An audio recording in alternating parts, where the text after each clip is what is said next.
Hi everyone, welcome to my channel. In this tutorial, I'm gonna be showing you how to add curtain transition in PowerPoint. To add curtain transition in PowerPoint, you can do the following.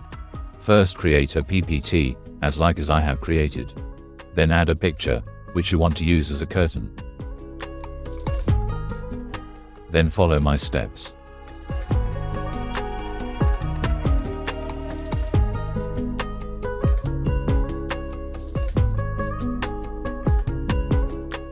Select the second slide, then go to the Transition tab, select Curtains Transition.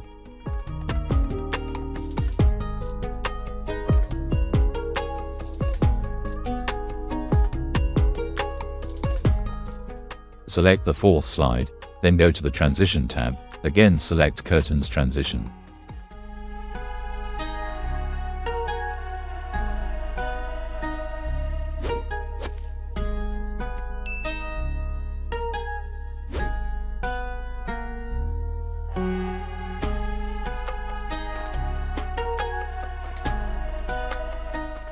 That's it. Very simple and very easy.